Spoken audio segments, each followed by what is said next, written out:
Welcome to the new episode of the We're Talking Drums podcast. This is episode 91. My guest this week is Jared Klein from the band Rivers of Nihil. We met up in Toronto while Rivers was on tour with Catatonia at the Mod Club. It was such a sick show. I hope all of you got a chance to see them on that tour or any tour. I know that they tour a lot and it is fantastic to see them live. They're such a sick band. Before we hop into today's episode, just want to let you know that we have a Patreon for the podcast. Every single dollar from the Patreon goes to help bring these episodes to life, make them better, get more guests, do more with this platform for drummers. Okay, so it's just $2 Canadian per month. That is it. You get early access to every episode. You get bonus content from every episode. And you get our merch drops early. Okay, like these shirts right here. All right, if you were part of the Patreon, you would have got them early. But guess what? Now they are live for everybody to grab. All right, so go pick up your shirts today. There you go. Big old logo shirt. This is just the first official merch from We're Talking Drums. And we are going to have many more designs coming. So hop into the Patreon and check all that out. If you are watching on YouTube, then hit that subscribe button right now for me. It'd be super sick. The bell, place a comment, tell me how much you hate everything I'm saying. You just want to listen to your favorite drummer talk about blast beats. Okay, we're going to do that. Here is episode 91 with Jared Klein from Rivers of Nihil.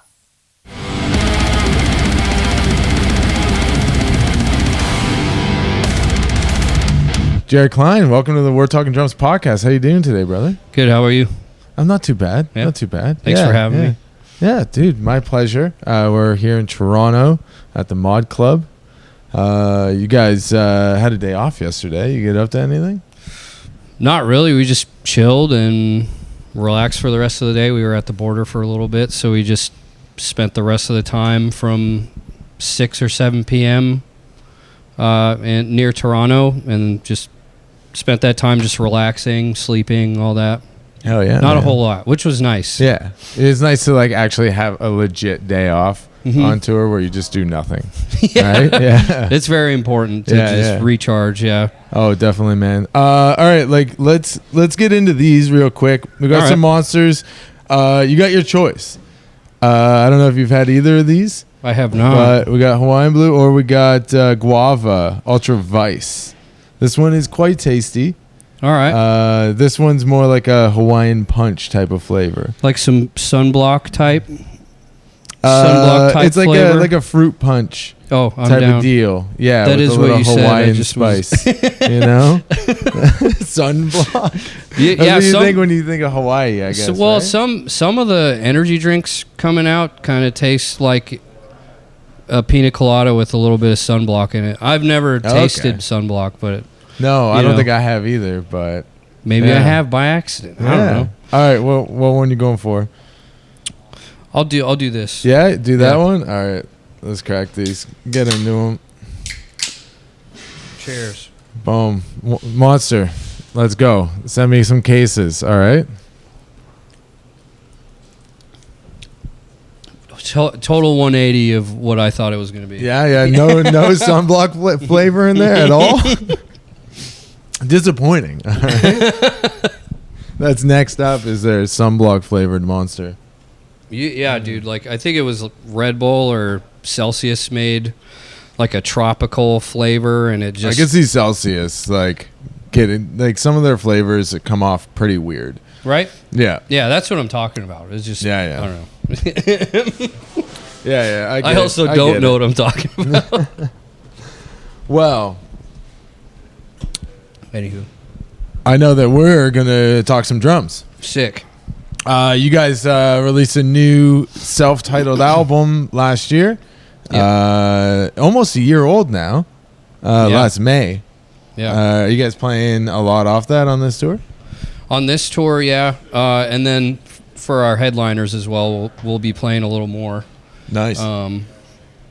But recently we did a headliner, and we got to play the whole album, which was really fun because, I don't know, I gave it my all drum wise. So. Oh, definitely. it shows, man. And like every album, drum wise, seems to sound fantastic, and like Thanks, it's difficult when you're like a kind of a progressive death metal band, I guess.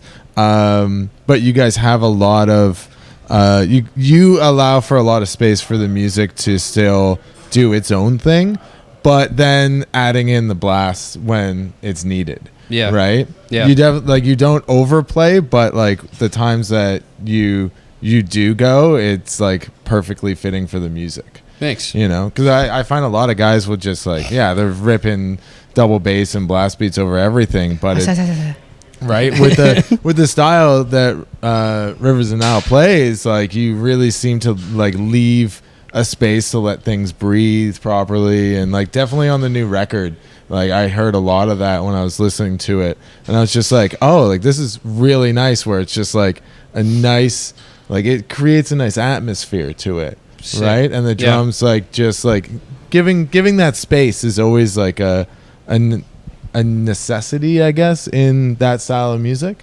So. I ended up doing that mostly like a lot in the work, just so everything could breathe and we could hear like all the background noises, just all the sounds that Brody made, just I don't know, getting industrial sounds and stuff like that, letting that breathe, and playing more rock and roll type stuff, which was fun too. But yeah, completely different on the new album. New album's fucking heavy. Yeah. Even though like there's a fair amount of sax on it, you know, which makes it's like heavy and sexy at the same time. It's pretty heavy, you know? But it's also it's pretty sexy. It's a pretty sexy record, you know. Mm-hmm. The production on it too, like you guys always have had like a great mix on your stuff, but this one seemed like it was like that little step up from everything else that you guys have done. Oh, sick. Yeah, I don't know, this is my third album with the guys, and recording at Atrium Audio and working with Carson and Grant has been awesome. Every time I love working with them. They're a great team, produce some fucking phenomenal records. Right, so that's sick. And the drum tones on it though are fucking awesome. Like there's so much beef to that snare drum on the record. Like it just fills up the low end nicely. It's fucking so mint. Were you using a D drum kit on that recording? I was using Matt Griner's DW, the house kit that they have, nice. And then I think I used on Owls, I use the Griner Kilmer snare. It's like walnut, honey walnut, from what I remember. Mm-hmm. The most recent one, I can't remember what I used. I think we ended up using the honey walnut as well, but it could be wrong. And I think it's because a lot of guys are using metal snares now, and like I'm a big brass snare guy. Like I love it; it's great. Same. But there's something about a wood snare that gives you this like low end warmth that a metal snare just can't do. You can still get that ping out of it too. Which is nice. Oh yeah, definitely. Yeah, you let those overtones like fucking soar, and then you can just like cut away in the mix whatever you need. But like, something about a wood snare drum, and like so many guys are playing metal snares now. Like everybody you talk to, it's like a brass or a bell brass or steel or nickel anything. Over brass. Yeah, that shit's like, sick. All of it. It's awesome. And it smashes, but like that low end warmth that you get from a wood snare, there's nothing like it. Yeah. You know? Yeah. You guys just got off Latin American tour. Yeah. That was fun. Yeah. So you guys like really kicked off the year with like a whole Latin America, Mexico, South America, all that, and then you guys only had like a couple days off before you got back on the road here. Yeah, I was actually, I flew home from pretty much the southern tip of South America, and then flew to Toronto, got stuck there. So of course, but yeah, got to spend time with my family for 6 days, and then went back out. Yeah. Hit rehearsals, and here we are. You were flying home to Kelowna. Yes, sir. Which is where you moved to. How long ago you moved to BC? I moved up there in June. In June. Okay, so it hasn't even been a year yet. Nope. What brought on the move? Because you're originally from Reno, Nevada.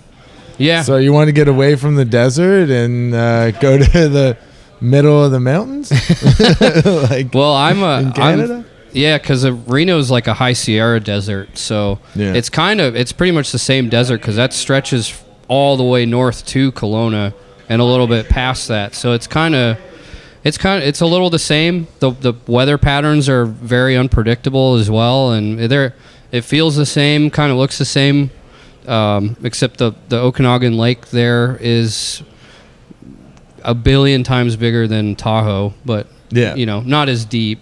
Yeah. But just I don't know. Feels good. Feels the same. 15 That's hours difference of drive. 15. A little Still the same time zone though, right? Yeah. So you just 15 hours north. Mm-hmm. Yeah, there you go. Yeah. Now you're a Canadian boy. Yep. That's it. Got the legal ID and everything. Yeah. Sorry, we're taking him. That's it. That's it. Yeah. He's ours now. Dude, when it comes to pedals, you're a trick artist. I do. I do trick. Trick. Mm-hmm. What did you? How did you start playing trick? What made you choose it? Because there's so many pedal options out there. Yeah. Because I also play trick as well. Love it. I'm also a trick artist. I'm rocking the Dominators. I've had them forever, and they're just they still work great. Do the small upgrades and maintenance to them and stuff, and the pedals they still are just so sick since the day I bought them. Yeah. So I love them. Was there anything that leaned you into trick? Because there's just you got Axis, you got the Charchi Capitos, you got a million different pedal options these days. Right. So was there anything that made you decide on that? Well, I used the Speed Cobras for a long time, and before that it was the Iron Cobras. But I saw them online. They looked awesome. I think I saw Anthony Barone using those. Yeah, he was rocking those. A couple other people were using them, so I was just... Oh, my friend Casey got me into him. Casey Brand. Yeah. Yeah. He showed me how to do doubles, basically. Let's see. Yeah, I ordered my first pair in 2017, which is the Dominators, and got used to the beaters. They're a little heavy, which I like, and I ended up getting some, the Black Widows. Yeah. So I ended up trying to... They're kind of like a mix of the Dominators and the Pro 1Vs a little bit. Yeah, it's nice. It's I feel like it's a lot smoother. I ended up trying to use the beaters that came with it, and it was just a whole nightmare. Were they a lot lighter? Yeah, super light. No, the rebound's a little different. Then I ended up putting my Dominator beaters on after a tour that we did. I just struggling. Yeah. But yeah, put them on, and it was just night and day, and I've never going back. You know, because I use the Pro 1V beaters with the Dominators because I wasn't huge on the Dominator beaters. Oh yeah. Yeah, I switched them out originally for the I think the Iron Cobra beaters with the plastic heads. Oh yeah, those are sick though. They're sick until they heat up to the point where they start slightly sticking to the kick drum. Yeah, totally. Right, especially if you start wearing through the I use the Kevlar patches from Remo. So you start wearing through that a little bit, and the heat from the plastic of it or rubber. Maybe they are rubber. Either way, they'd start sticking. So I got a set of the Pro 1Vs, and I fucking love them. I think they're great. They have an okay weight to them, but they're pretty light. So, and that works for singles, doubles, all of that stuff. So, you do doubles, but you also tend to do a lot of singles as well in your playing. Yeah. Right? Do you have a threshold on switching from singles to doubles? I'll switch. I'll do I think 220 is my max. But I could, like, if I'm like super warmed up, Yeah. I'll try to do 230, but I haven't really tested myself in a while. Right. But I do 230 know at singles, and then you switch to doubles after that. Yeah. Yeah? Like for example, Silent Life, I'll do doubles and I'll do singles just to like save my stamina. Right. Or like if I'm trying to headbang, I'll do doubles because I could just, if I'm having a good time, I want everyone to have a good time too, and just Right? Yeah. Yeah. So See, I find doubles are a lot harder while headbanging for some reason. it's weird. It feels super weird. Yeah. You're definitely gonna get a double hit out of there, or an extra hit, or whatever. But I don't know. As long as you're having fun on stage, it doesn't matter. Oh yeah. If you get like an extra hit here or there or miss one, like nobody in the crowd's gonna notice really, because nobody's gonna be perfect regardless. No, and that's kind of the point of playing live too, is like not being perfect, because we're humans. Yes. If you want it perfect, just play the record. You know? Just go up on stage and like dance and then play the album through the PA. Like it doesn't take a nap on stage, play the album. They just cardboard cutout of you in the middle of the stage. Done. I used to be so hell-bent on just trying to be like just to the T, just like perfect, and that causes so much anxiety, and it does, and depression. So it just like, I don't know, something snapped, and I was just like, cool, whatever, I'm gonna go up there and kick some ass, and if something happens, whatever. And it's like it's about putting the energy out there for the audience and everything. And like I realized that like a couple years back too, when I was like getting really hard on my playing. I was like recording sets and stuff like that. Like we were talking about just setting up the camera every night. Right. And watching it back and being like, oh fuck, I biffed that part so hard. And like, and it's good to look at your playing and then like assess it on ways that you can improve and everything. We want to be the best that we can be up there. But like being hard on yourself and then like being too in your head while you're playing, it's like it just makes nightmare zone. It makes you not want to do it anymore. And then you get home from tour and you're like, why are we even doing this? It just it doesn't seem fun anymore, right? And then you're just miserable the whole time, and like I don't want to live like that anymore. No exactly. Like we're not getting paid that much to do this. We might as well have fun. You know. Yeah, there's not a lot of money in metal. So, all about fun. It's all about fun. That's why we do it, right? That's why we play blast beats for dude. like 270.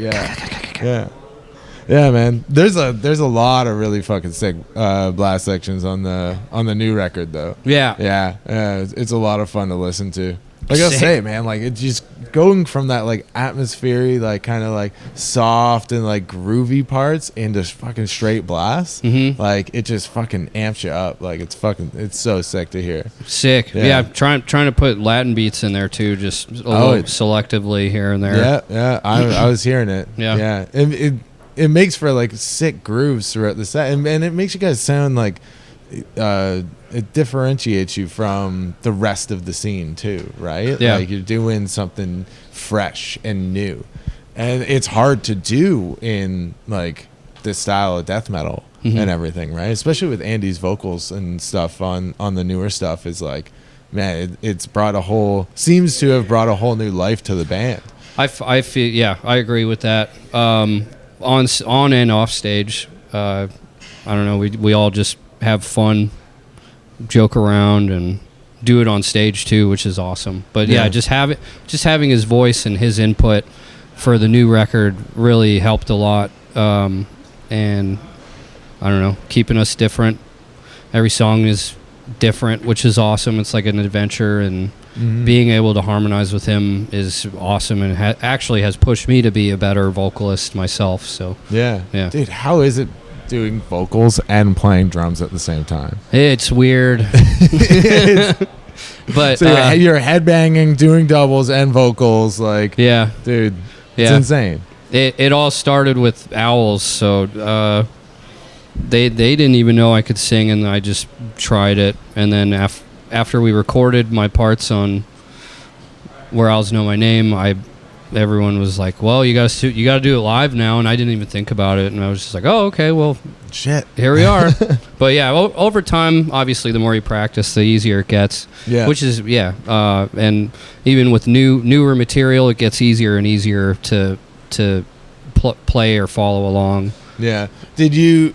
Because you have like a cool vocal mic that kind of goes up and then bends down towards you. Yeah, the gooseneck. Yeah, the gooseneck thing going on, Yeah. like Mike Portnoy. Yeah. You know? Because he always had one that went like way over and he can just like whip it around, pull it back around, all that. Did you come up with that right away when you knew you had to do vocals while playing drums? No, not Or, right like, away. Took a little bit of time. I've struggled with different like positions and putting it at different heights and stuff like that. But I didn't have the gooseneck then. Yeah. And then I thought about doing the Phil Collins thing, and then we were just like, no. And I looked up just randomly on, I don't remember what website, like Guitar Center or Amazon or something, but I was just looking for an extra mic stand or an extension, and it showed a gooseneck, and that was pretty much it. Like, yeah. It was Just like, pulled all the right, trigger a couple perfect. years ago doing that. Yeah. Yeah. Oh, it seems to work out because it's always been difficult. I've done vocals while playing drums in one band, and I could never get it comfortable. Like it would always just be, I'm gonna have the mic here, and then I have to like lean over and Yeah, it sucks. hopefully, like I don't know, like I might as well just be singing as loud as I can out to the crowd at this point. Like I don't know how much of that's gonna pick up my voice compared to my drums. Right. Like. Like you have to really have the mic like super close for it to pick up. So it's like pretty much in your mouth. Well, not really, but but like yeah, like back before I got the gooseneck, it was kind of hard because it would be in like the same position, and then I'd have to like lean around it just to do doubles, and the mic's here now, and then like I lean back just so I could play regularly, and then do doubles again, and then sing into it. And well, as I'm holding the mic like this, it's kind of. I don't know if it picked up that what I just said, but it all makes sense. Yeah. I don't know if the camera could see like the depth of it, but Yeah, and if you're listening on the audio, you definitely have no idea what's going on. It's gonna sound like this. Yeah. It's insane. That to think like everything that you're doing and then with vocals on top of that is just fucking. It's crazy to me, man. Yeah, absolutely crazy. He's got five parts moving at once. Yeah, exactly. Right. You also play in a couple other projects. You released a EP with the band Undying last year. Yes, that stuff's a little heavier.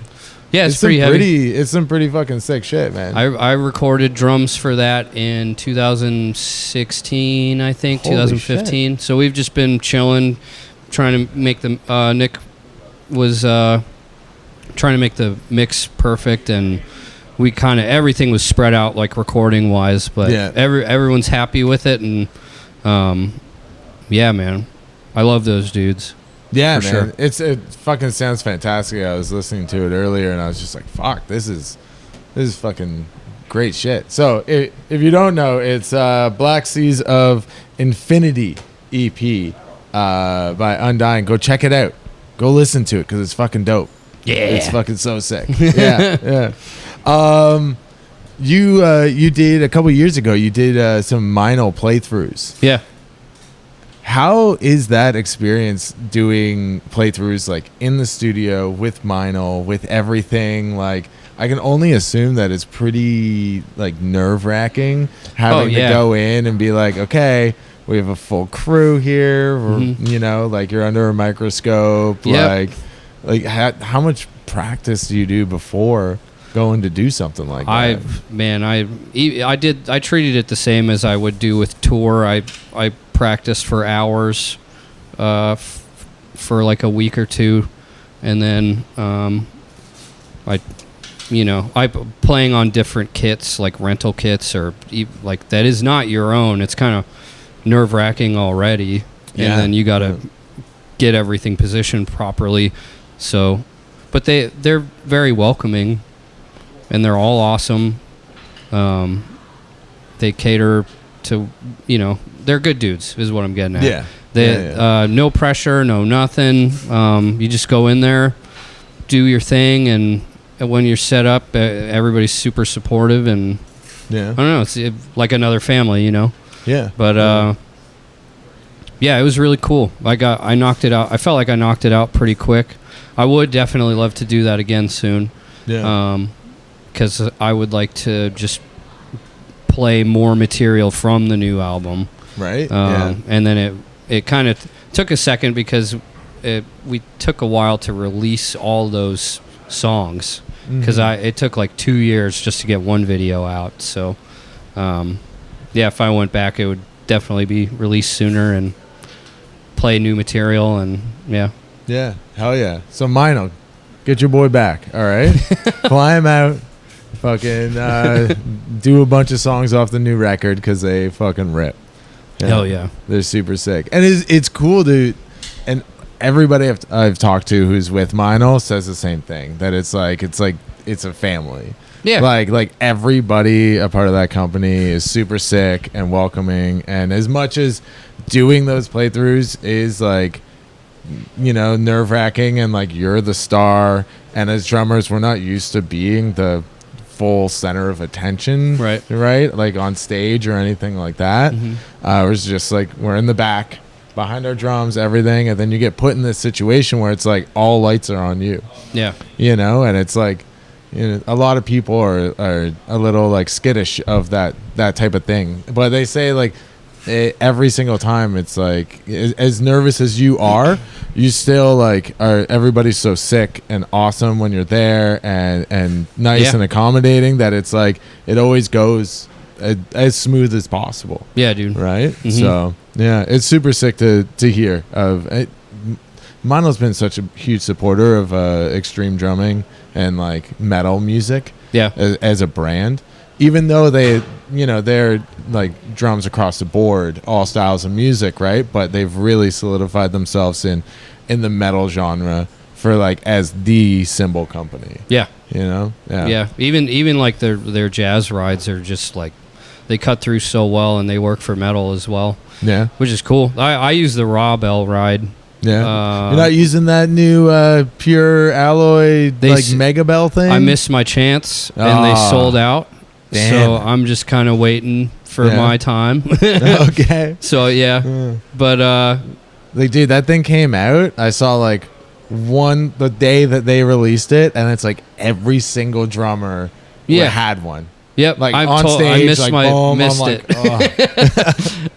Like, but it's all good. I like the sound of my ride, and once that's out, I'm ready to get. I'm grabbing it. Yeah. Yeah, immediately. Yeah. You need that meg. What bell? What do they call it?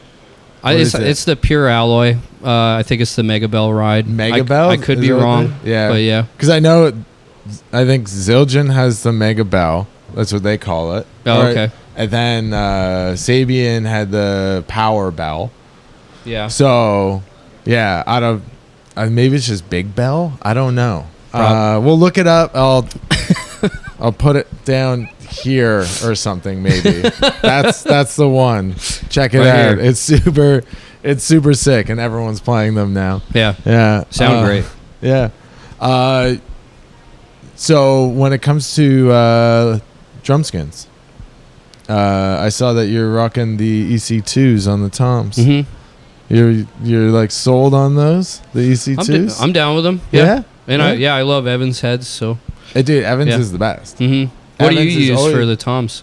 Right now I'm using G2s on top, G1s on bottom. Okay. Yeah, just like a 2-ply clear head. Cool. Yeah, I'll have to try them. They're super sick, especially if you have really nice sounding toms. They will just like bring out everything that your tom has to offer. Like, it's just you have to tune them nicely. The only thing I find about the EC2s is they have a tone, right? Yeah. Like the EC2s sound like EC2s. Yeah. When the G2s just like a 2-ply clear head, they allow your drum to speak for itself. Cool. so to speak, right? So Maybe I'll get that next tour. I would test them out. Yeah. I've also heard doing a coated head on the bottom is really good, especially for floor toms. Okay.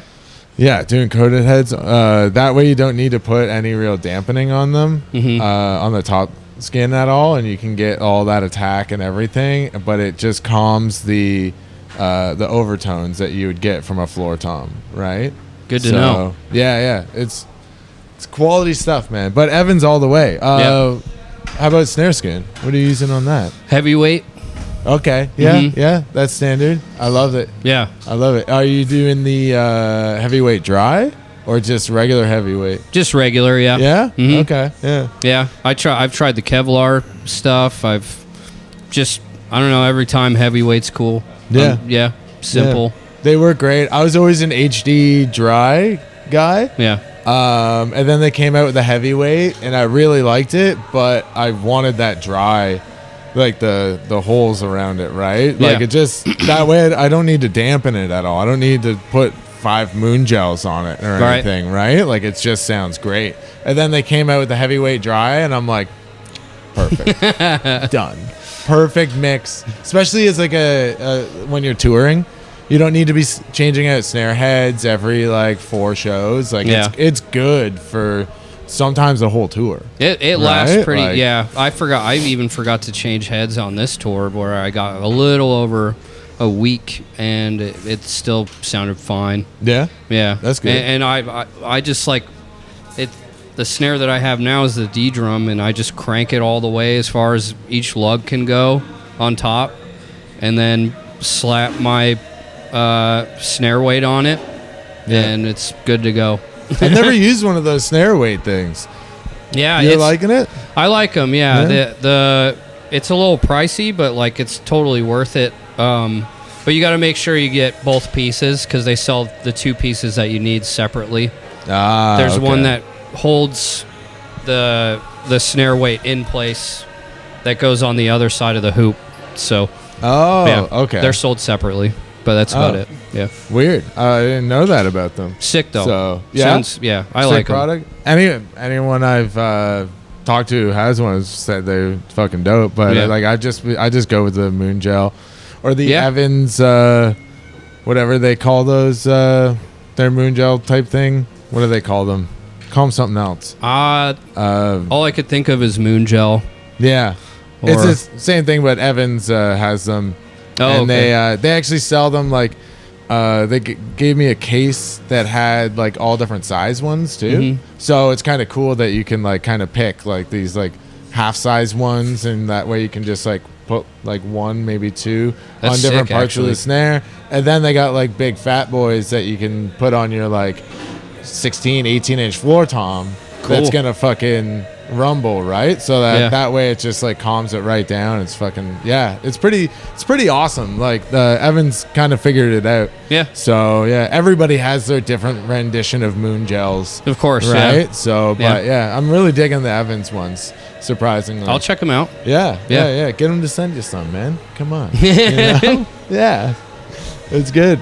And like along with Evans though, you rock the ProMark sticks. All the Dario there. Yep. What size stick are you playing? I'm doing the 5B. 5B? Do you know what I found? Because I play Los Cabos, and I'm playing the 2B White Hickories. Yeah. And I got a pair of 5B. I think they're oak. They might be. That's hickory. what I use. Or do they do a hickory stick as well? Or they do hickory. Yeah. I just moved to the oak because it is kind of heavier than. Yeah, it's a little denser, right? Yeah. You don't break them as often. No, it's sick. Like that's what I'm looking for. I'm looking for it to be a little heavy, but I just want 5B. Yeah. And as long as they're that weight, because like there's other sticks that I'll get that are 5B, but they lose their weight so quick within like 3 songs. Yeah. And it took me a while to figure it out, but the oak is awesome. And then I wrap my sticks like I did in high school in marching band, and it kind of just adds to the weight. because that's Nice. all I want. Yeah, right. Just a heavy stick. Yeah, it makes it easier. Everyone thinks like, oh, like the thinner, lighter of the stick, the faster you can go. I was like, no, it doesn't really work like that. I mean, I played like 5As for a long time, and I was just like, these are great. And the whole time I'm just like putting my whole arm into it, and it's like not good. No, you let the stick do the work. Yeah. Right? That's why, like, I even know, like, some of the fastest players use, like, the Los Cabos 2Bs or, like, rock sticks, which are the biggest sticks that they have. Yeah. You know? And the red hickory are the ones to get, apparently. I use the white hickory. I like the feel of them, but they do break a little more often. The red hickories, they like never break. Yeah. You'll whittle them down to the point where they lose a little bit of their weight, but then you switch them out, but they don't snap. Yeah. Yeah, which is crazy. But the 5B Pro Mark are roughly the same size as a 2B Los Cabos. Oh, wild. I got a pair of sticks from my buddy. He plays for a punk band, the Flatliners, Paul Ramirez. Cool. He was on here a couple months back, and he gave me a pair of sticks, and I checked them out beside mine, and I'm like, this is pretty much the exact same diameter, right? So I was like, it's kind of strange, because I'm like, oh, I played 2Bs. Everyone's like, oh, it's fucking like tree trunks. And I'm like, actually, it's the same size as a 5B Pro Mark. So it's really not that huge, right? Like, it's like, I was a 5B guy for a long time, but the 2Bs I found, like, just felt better. Yeah. You know? And they don't feel huge. Once you get used to a stick, like, you're good. Yeah. Right? If you go up, it gets a little crazy. Like, or if you go down, it feels weird. But once you're set, you're good to go. Right? Yeah. Once you're comfy, that's all it's just all downhill. Yeah, pretty much, right? I think doors might be starting to open here. What time? Do you got time? I don't. I'm charging my phone. Let's look. Okay, probably real soon. So, all right, we're gonna wrap this up. We got to do a quick episode today, but that's okay. We'll do another one next time you come around as well. So I'm sure that won't be too bad. We're just gonna end on. You know what? All right, we're gonna end 5 quick questions. First thing that comes to your head. But if you want to see this, head over to the Patreon, patreon.com/We're Talking Drums, and you can see what Jared's answers to these 5 questions are. Okay? So thanks for coming on, and then we'll do these 5 questions and we'll wrap up. Sick. All right? All right. Perfect. Cheers, guys. Later.